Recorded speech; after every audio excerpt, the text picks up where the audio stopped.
ये गिलास आप देखेंगे भरा हुआ है गिलास पानी से। जी जी जी। तो इसको जो है मैंने नॉर्मली ही अपने नाक से इसको लगाया है इस तरह से। एक सेकंड आप देखिएगा और बड़ा इजीली पानी पिया जा सकता है। ऐसे इसको जलनेती बोलते हैं। गिलास बनी रहेगी। अच्छा, हार्ट अटैक के लिए आप क्या कहेंगे? उसमें उसके लिए क्या करना चाहिए, कैसा खान पीन होना चाहिए और उससे बचने के लिए क्या उपाय करें? हार्ट क्योंकि एक तरह से मानो हमारा केंद्र है, मुख्य।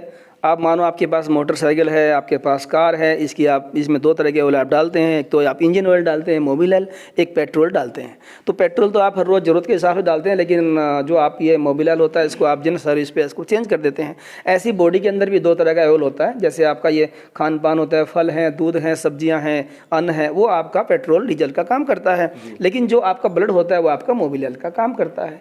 अब वो जो गाड़ी है वो तो आपने चेंज करा देते हैं, उसको नया डाल लेते हैं, पर ये आप ब्लड को तो नहीं चेंज कर पाते। इसलिए परमात्मा की बड़ी कृपा हुई और उन्होंने हमें हार्ट जैसी मशीन दे दी जो हमें जो है इसको साफ करने में मदद करती है। क्योंकि शरीर में शिराएं और धमनियों से जो है ब्लड से जो हृदय से जाता है और फिर शिराओं के द्वारा हृदय में ब्लड आता है। तो उसको जो है, क्योंकि जब ये मशीन बचपन से परमात्मा ने दी, उसका धन्यवाद हमें करना चाहिए कि इतना बढ़िया परमात्मा ने ये मशीन दी जो हमारे प्यूरीफाई करती है, हमारे फिल्टर करती है, ब्लड को साफ करती है फेफड़ों के माध्यम से।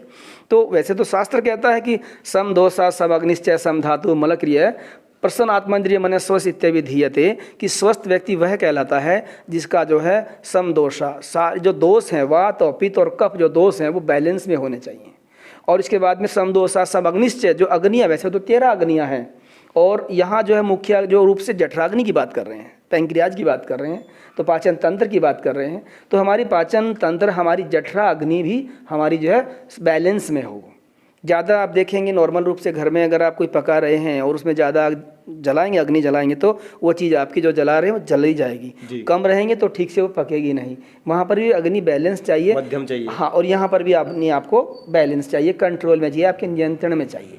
तो इसलिए समदोषा सब अग्निश्चय सम धातु मूल क्रिया, कि आपकी जो धातुएं हैं, 7 शरीर के अंदर 7 धातुएं हैं, रस, रक्त, मांस, मेद, अस्थि, मज्जा और शुक्र, ये सारी धातुएं भी आपकी बैलेंस में होनी चाहिए। इसके साथ आपका जो मन है, आपका जो आत्मा है, आपकी जो इंद्रियां हैं, वो भी प्रसन्न हो, तब जाके स्वास्थ्य माना जाता है। लेकिन इतना आज के समय में संभव नहीं है। तो यहाँ पर ये कह सकते हैं कि जो स्वस्थ, यानी स्व माने अपने आप में, अस्तमाने स्थित है, जो स्वयं में स्थित है, अपने आप में स्थित है, तो मानव व्यक्ति स्वस्थ है। जो अपने आप में स्थिति नहीं है वह स्वस्थ कैसे रह सकेगा? तो यहाँ पर जो है हार्ट के लिए, क्योंकि ये जैसे पूरा शरीर में जा रहा है, तो धमनियाँ अगर आज ये बड़ी, आपने बहुत अच्छा प्रश्न किया है, बड़ा घटनाएं घटती हैं और व्यक्ति जा रहा है और पता चला कि अचानक ही उसका जनाब हार्ट फेल हो गया। पता चला कि क्या हुआ, स्वस्थ व्यक्ति था लेकिन अटैक आ गया। कारण ये है कि व्यक्ति जो है व्यायाम नहीं करता है, व्यक्ति प्राणायाम नहीं करता है, व्यक्ति जो है अपने आप को जो है आराम तलबी हो गया, मशीन से काम ले रहा है, शरीर को जो है आराम तलबी बना लिया, ऐसो आराम में डूब रहा है। तो उसके लिए क्या है कि जैसे ये मानो हृदय से जो है फेफड़ों में ब्लड जा रहा है और फेफड़ों से धमनियों के माध्यम में शरीर में फैल रहा है और शरीर से वापस सिराओं से फिर हृदय में आ रहा है, हृदय से फिर फेफड़ों में, फेफड़ों से धमनियों में, ये सिलसिला चलता रहेगा और हम पूरा सांस नहीं लेते। क्योंकि आज जो है मुझे बड़ा दुख होता है जब मैं देखता हूँ, खासकर युवाओं को देखता हूँ, वो जो हमारे युवा नौजवान साथी होते हैं, तो वो क्या करते हैं कि वो प्राणायाम नहीं कर रहे हैं। कंट्रोल और रेगुलेशन ऑफ प्राण, अपनी ब्रीदिंग के ऊपर सांस प्रश्वास का विच्छेद कर देना प्राणायाम कहलाता है। वो प्रॉपर सांस लेना ही नहीं जानते हैं। सांस हम लेते हैं लेकिन नहीं आता है, क्योंकि हम सांस यहाँ तक ऊपरी भाग तक लेते हैं जो नॉर्मल सांस होता है। ज़्यादा करें परमात्मा की कृपा से जबाई जो आती है उसमें आपका मध्य भाग तक सांस पहुँचता है। लेकिन जो आप व्यायाम करते हैं, जब आप रनिंग करते हैं, जब आप कोई भी एक्सरसाइज करते हैं, तो आपके जो है डायफ्राम तक सांस पहुँचता है। और यहाँ जो व्यक्ति व्यायाम नहीं करता तो केवल ऊपरी भाग तक सांस लिया, उस वजह से ऑक्सीजन का स्तर जो है शरीर में प्रॉपर नहीं हो पाया, उसमें पर्याप्त नहीं हो पाया। और उसमें जो है जब कार्बन रहेगा तो धीरे धीरे ब्लड के अंदर जो है कार्बन के बढ़ने से कोलेस्ट्रॉल बन जाता है। कोलेस्ट्रॉल यानी एक चर्बीनुमा तत्व बन जाता है और आपका जो ब्लड होता है वो थोड़ा गाढ़ा हो जाता है। और ब्लड के गाढ़ा होने से उसके सर्कुलेट में बाधा बनती है, हृदय को थोड़ा जोर लगाना पड़ता है। लेकिन फिर भी ध्यान नहीं दिया है तो फिर वो चेतावनी देता है परमात्मा की तरफ से कि आपको फिर सांस चढ़ने लगती है, आपका दम फूलने लगता है। लेकिन व्यक्ति फिर भी ध्यान नहीं देता, अपने आप को इग्नोर कर देता है और वैसे ही जैसे चल रहा था वैसे ही अगर वो चलता रहे 2-4 साल निकाल दे तो धीरे धीरे जब हृदय को बार बार जोर लगाना पड़ेगा तो उसको हाई बीपी होने लगेगा। ये हृदय मतलब कहते हैं रक्त, हृदय मतलब एक तरह से रक्तचाप, रक्त का चलना। हाई रक्तचाप जब ज़्यादा हृदय जोर लगाएगा तो उसको हाई बीपी होगा।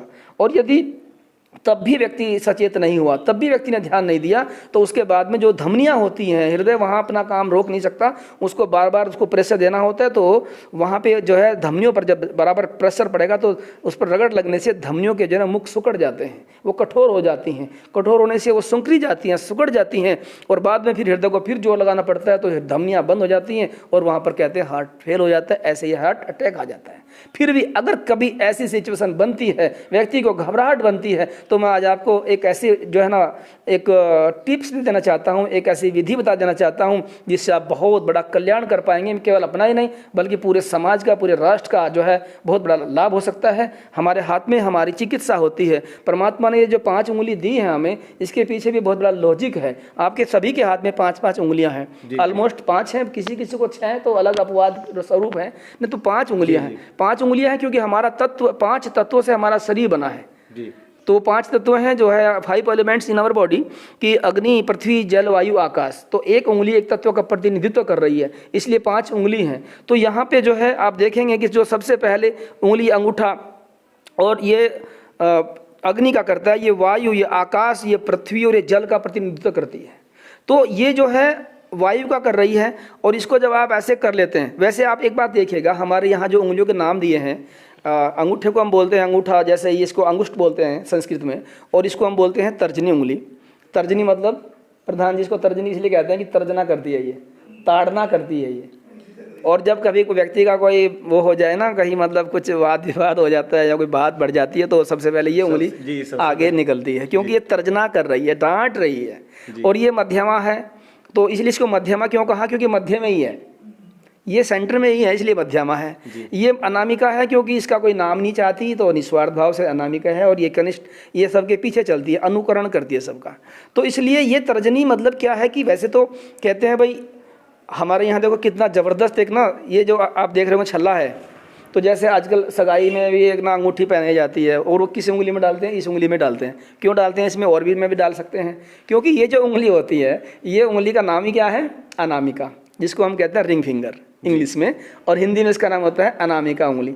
अनामिका मतलब ये नाम नहीं चाहती, निस्वार्थ है। तो जो पति पत्नी का रिश्ता होता है वो निस्वार्थ भाव से होना चाहिए, उसमें कोई स्वार्थ नहीं होना चाहिए, क्योंकि जो रिश्ते स्वार्थों पर टिके होते हैं, जिसकी बुनियाद इस स्वार्थों पर है, तो वो जो ध्वस्त हो जाया करते हैं, वो रिश्ते चला नहीं करते। इसलिए कहा कि ये जो रिश्ता है ये हमारा निस्वार्थ भाव का रिश्ता है, इसलिए इसी उंगली में अंगूठी डालते हैं। और ये जो मध्यमा है कि हमारा शरीर में बैलेंस होना चाहिए, समता होनी चाहिए। हमारा शरीर कभी भी जो है खान पीन में और जो है कहीं हमारा जो है ना परमात्मा से प्रार्थना करते कभी हमारा जो है बैलेंस ना बिगड़े, डिसबैलेंस ना हो, जीवन में जो है ठीक से हमारा एक बैलेंस बना रहे।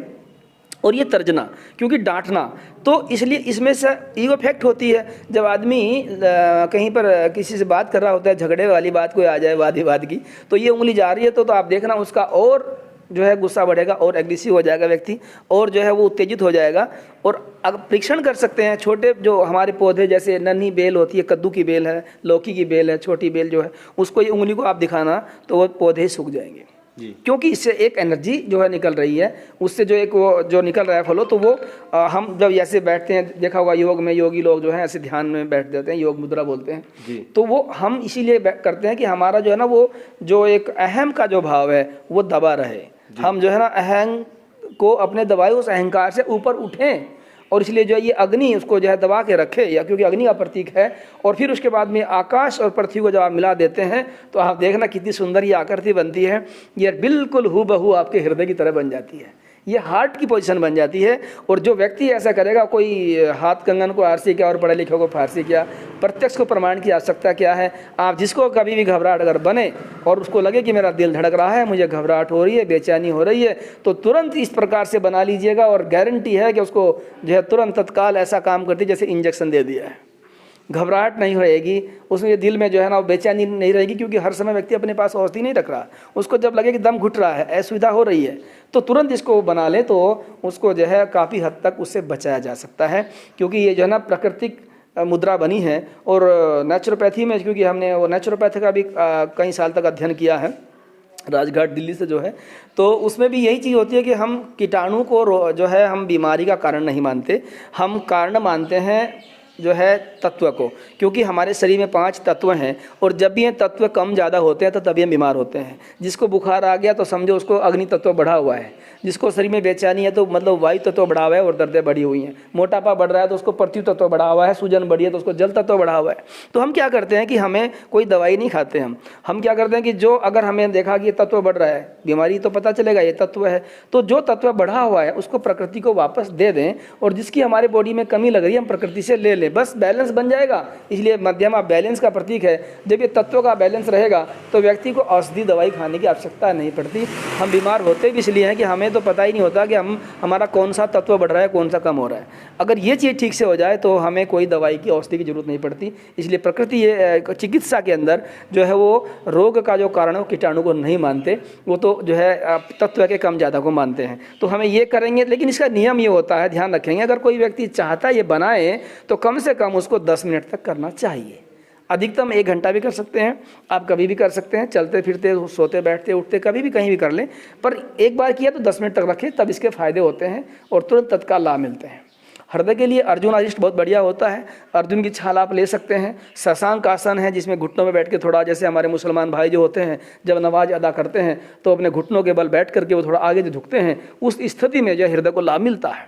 तो वहाँ पर बैठ के अगर थोड़ा सांस को बाहर निकाल के और जो है अपना पूरा ये आगे रह के आगे झुकता है आदमी, तो उसको जो है हृदय को बल मिलता है, तो उसको बोलते हैं शशांक आसन। आप नेट पे सर्च कर सकते हैं शशांक आसन और वहाँ से उसको आप जान सकते हैं, हृदय को बहुत लाभ करेगा। और इसके साथ साथ में शवासन, दीर्घ शवासन, बॉडी को रिलैक्सेशन और विशेष करके मेडिटेशन, क्योंकि क्या होता है कि 2 तरह का है ध्यान, जैसे रिलैक्सेशन और कंसंट्रेशन। तो वहाँ कंसंट्रेशन की आवश्यकता नहीं है, वहाँ पर आवश्यकता है रिलैक्सेशन की। तो आपकी जो है ना हृदय को आराम मिलना जरूरी है, क्योंकि आराम तो इसको मिलता नहीं, दिन रात चलता है। तो रिलैक्सेशन वाला जो मेडिटेशन जब आप करते हैं उससे आपकी पूरी बॉडी को रेस्ट मिलता है, क्योंकि आपके पास ये केवल एक ही शरीर नहीं है, आपके पास 3 शरीर हैं। ये जो आप देख रहे हैं आपका स्थूल शरीर है, इसके पीछे एक सूक्ष्म शरीर है, उसके पीछे एक कारण शरीर है। तो हम क्या करते हैं, वहाँ स्थूल बॉडी से सूक्ष्म बॉडी में ट्रांसफ़र होकर के वहाँ पूरी बॉडी को रिलैक्स दे देते हैं। जो व्यक्ति इस कला को जान जाता है और वो जो है प्रत्याहार का अभ्यास करता है, तो मेरे विचार से उसको शायद ये जो ना ये बीमारी नहीं सताएगी। जी, अभी आपने पानी मंगवाया था, ये किस लिए मंगाया था आपने? असल क्या है कि हमारा भारत देश जो है ये नेचर जो हमारी ये प्रकृति जो है, ये कहते हैं उष्ण प्रकृति का देश है। यहाँ की जो जलवायु है भारत की वो उष्ण जलवायु है, और जो यूरोपीय जलवायु है वो जो है शीत जलवायु है। तो वहाँ अगर हम, जैसे हमारे यहाँ नियम है कि प्रातःकाल व्यक्ति जब उठता है, अगर स्वस्थ रहना चाहता है, तो वैसे तो नियम है कि जल्दी सोएं, जल्दी जागें, दुनिया की दौड़ में सबसे आगे, early to bed and early to rise, makes a man healthy wealthy and wise. खुली साफ बेरोक हवा में जो गुण है वो नहीं दवा में। तो उस समय अगर व्यक्ति उठ करके निरोग साथ लंबे गहरे सांस लेता है, तो मैं बता रहा था सांस लेना हमें नहीं आता, तो फिर हमें सांस लेंगे कैसे? पहले जो सांस अंदर है उसको हम बाहर निकालें, उसके बाद जैसे ये सांस मैंने भरा, एक बार बाहर निकाल दिया पूरा सांस गया बाहर। अब पहले सांस पेट में भरा, उसके बाद लंग्स में, अब यहाँ तक सांस भर लिया, लेकिन स्थिति आएगी कि बोलना है कि जब पूरा सांस आ जाएगा तो बोलना भी नहीं जाएगा। जैसे और मैं सांस अभी भर रहा हूँ,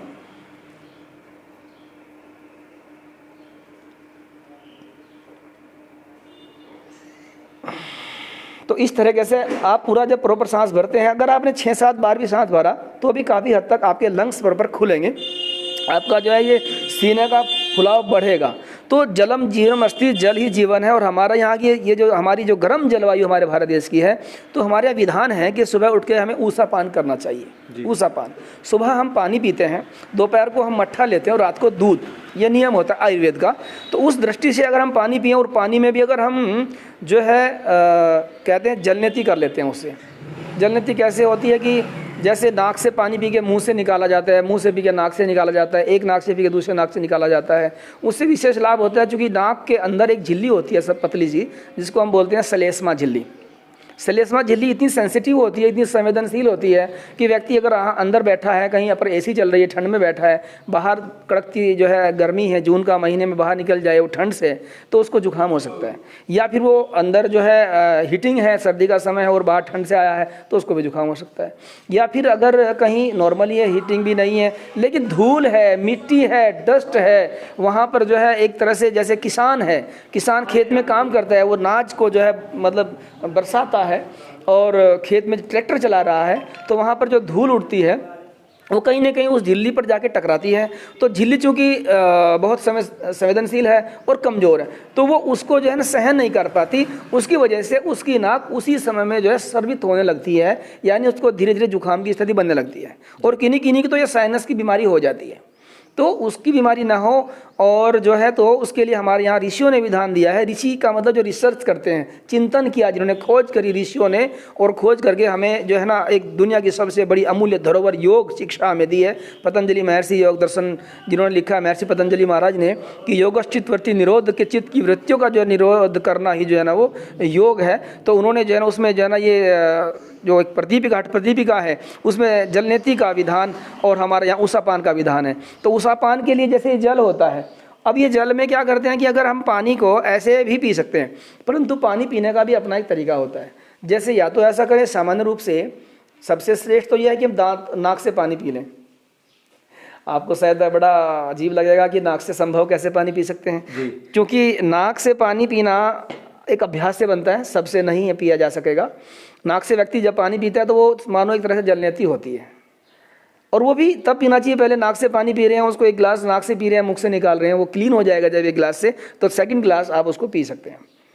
यदि ये नहीं है, मतलब अभ्यास से आता है, हम लोगों का तो अभ्यास है लेकिन सामान्य व्यक्ति नहीं कर सकता, तो उसको नॉर्मली जो है एक गिलास लेना है और उसको पानी जो है दांतों को मिला लेना है, और दांतों को आपस में मिला के दांतों के पीछे जीभ को लगा के पानी को खींचना है, चूसना है। उसको खींच के चूस के, जैसे ये गायें पीती है, भैंस पीती है, बैल पीता है, घोड़ा पीता है, और वो ताकतवर होते हैं, क्योंकि सबसे ज़्यादा प्राण शक्ति जो होती है वो अन्न और जल के अंदर कूट कूट के भरी होती है। तो वहाँ से हमें उसको खींचना होता है। तो हम अगर जल से हम प्राण शक्ति को खींचना चाहते हैं तो ऐसे ही खींच सकते हैं, दांतों को मिलाएं, जीभ को पीछे लगाएं और जीभ से उसको खींचें, ये है। और सबसे अच्छा है नाक से पिएं। सुबह 4 बजे से 5 बजे के बीच में जो नाक से पानी पी लेता है, एक गिलास जो है, कम से कम जितनी उसकी जो है कैपेसिटी होती है, उसकी सामर्थ्य होती है, उसके हिसाब से, तो वो उसके माँ के दूध के बराबर शरीर में काम करता है।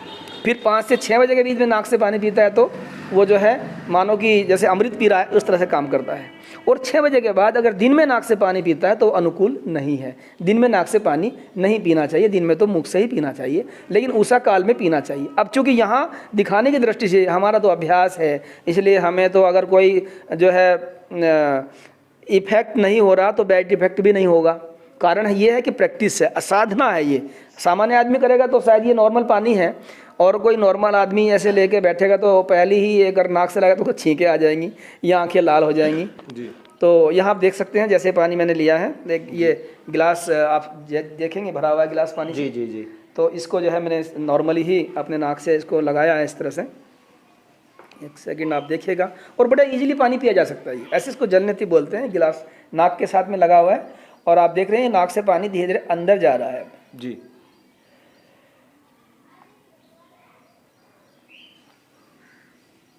ये आप देख रहे हैं कैसे नाक से पानी पिया जा रहा है। आपको अजीब लग रहा होगा ये सब। नाक से पानी पीना एक तरीके से ये जादू माना जाएगा। जब लोग इसे देखेंगे, जब जनता इसे देखेगी तो नाक से पानी पीना, और घुट घुट की भी आवाज़ आ रही है क्योंकि गले से जाती है पानी नीचे, तो बहुत मुश्किल हो जाता है नाक से पानी पीना। और ये एक बहुत बड़ी कला है। और जैसा कि योगी जी ने बताया, स्वामी जी बता रहे हैं कि नाक से पानी पीने के क्या फ़ायदे हैं और किस समय में पानी पीना चाहिए। ये देखिए पूरा गिलास था ये लगभग एक, और पूरा का पूरा पानी जो है स्वामी जी नाक से पिए गए हैं जी। हाँ जी। तो कैसा लग रहा है आपको? मुझे आम आदमी तो पिएगा तो शायद छींकें आ सकती हैं, बीमार भी हो सकता है, और भी बहुत सारी समस्याएं हो सकती है। कितना समय लगता है आदमी को इस कलाकारी को करने में? आप देख रहे होंगे अब मेरी आंखें ना तो लाल हुई हैं, न मुझे छींक आई हैं, और न मुझे कोई प्रॉब्लम हुई है। ये तो सामान्य गिलास है। अगर मैं ऐसे 1 लीटर 2 लीटर तक पानी भी आराम से, मुझे कोई दिक्कत नहीं है, क्योंकि ये प्रभु की कृपा रही कि बचपन से योग का जो है रहा वातावरण, और मैं गुरुकुलों में रहा और जो है संतों के चरणों में बैठ करके विद्या प्राप्त की है।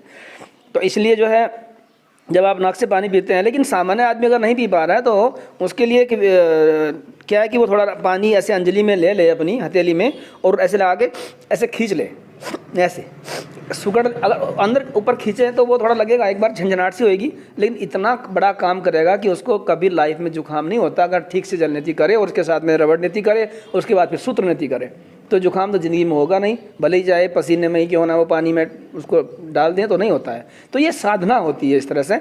तो क्या है कि जो श्लेष्मा झिल्ली होती है वो बहुत स्ट्रांग हो जाती है और फिर यहाँ गले से ऊपर के कोई रोग नहीं होते।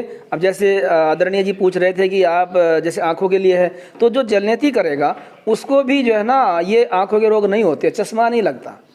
तो बहुत बड़े लाभ हैं। मेरा तो खुद का अपना जीवन का एक्सपेरिमेंट रहा है। मेरा 2011 में बहुत भयानक एक्सीडेंट हुआ था, माननीय प्रधान जी जानते हैं, और आंखें चली गई थी उसमें जी।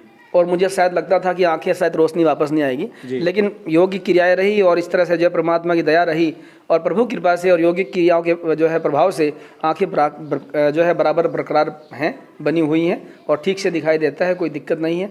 और परमात्मा से प्रार्थना है कि ये आंखें मेरी नहीं है, ईश्वर की दी हुई हैं, इनसे सब जो है अच्छा भद्र ओम चक्षु चक्षु, मेरी जो आंखें हैं वो परमात्मा जो है अच्छा देखें, कल्याणकारी देखें और भद्र देखें जी। बहुत बहुत धन्यवाद। और हम आप तक ऐसी वीडियो पहुंचाते रहेंगे। योगी जी से हम कभी चाहेंगे कि सुबह का टाइम वो हमें दें और हम आपको लाइव दिखाएंगे कैसे आपको योग करने चाहिए, किस योग से क्या समस्या दूर होती है, कौन सी बीमारी आपके शरीर में आने वाली है, क्योंकि हमारा शरीर जो है वो संकेत देता है क्या आपको आहार लेना है, कैसा आपको व्यवहार करना है, सारी चीज़ें हम जाएंगे। स्वामी जी हमें थोड़ा समय दें सुबह के टाइम का और हम कोशिश करेंगे आप तक ये वीडियो भेजने की कि आप भी वो सब सीख सकें जो हमारे ऋषि मुनि हमें सिखा कर गए थे। जो भारत पहला भारत था जिसको आज पूरी दुनिया और भी बहुत सारे देश जैसे जापान है, चाइना है, कैसे उन्होंने वो विद्या हमसे सीख ली, वो आप तक भेजने की हम कोशिश करेंगे। बहुत बहुत धन्यवाद।